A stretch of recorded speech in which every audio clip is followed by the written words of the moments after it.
கடலூர் மாவட்டம் குறிஞ்சிப்பாடியில் அதிகாலை மின்சாரம் இல்லாத போது வீட்டிற்குள் புகுந்து லேப்டாப்களை திருடிய இளைஞர் திடீரென மின்சாரம் வந்ததால் சிசிடிவி கேமராவில் முகம் பதிவானதை பார்த்து அன்றி மொட்டை மாடிக்கு ஓடிய காட்சிகள் வெளியாகியுள்ளது.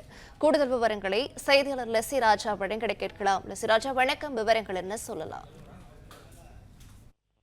கடலூர் மாவட்டம் குறிஞ்சிப்பாடி வேலை முதலில் தெரிவித்தார் முருகன் என்பவர் பாண்டிச்சேரியில் உள்ள ஐடி கம்பெனி பணிபுரிவர்கள்.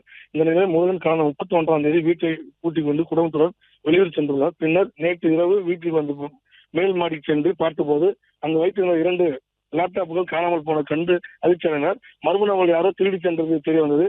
பின்னர் குறிஞ்சிப்பாடி காவல் நிலையத்தில் முருகன் புகார் அளித்தார். புகாரின் அடிப்படையில் முருகன் வீட்டில் உள்ள சிசிடிவியை பார்த்தபோது மர்ம நபர் ஒருவர் 2 லேப்டாப்களை திருடி சென்று தெரிய வந்தது. கடந்த 1ஆம் தேதி அதிகாலை மின்சாரம் இல்லாத போது மர்ம நபர் முருகன் வீட்டு மாடிக்கு சென்று 2 லேப்டாப்பை எடுத்து மீண்டும் படி இறங்கி வரும்போது திடீரென மின்சாரம் வந்தபோது அங்கிருந்த சிசிடிவி கேமரா பார்த்து மீண்டும் மாடிக்கு ஒளிந்தார். இந்த சிசிடிவி காட்சியின் அடிப்படையில் கடலூர் அண்ணாநகர் பகுதியைச் சேர்ந்த சபரிநாதன் என்பதை கைது செய்து சிறையில் அடைத்தனர். சபரிநாதன் மின்சாரம் இல்லாத போது வீட்டின் உள்ளே சென்று மீண்டும் இறங்கி வரும்போது மின்சாரம் வந்தவுடன் ஓடி ஒளியும் காட்சி சமூக வலைதளங்களில் வைரலாக பரவி வருகிறது. விவரங்களை வழங்கியமைக்கு நன்றி லெசி ராஜா. பிளே ஸ்டோர் மற்றும் ஆப் ஸ்டோரில் இருந்து பாலிமர் செயலியை QR கோடு மூலம் பதிவிறக்கம் செய்யுங்கள். செய்திகளை உடனுக்குடன் பெறுங்கள்.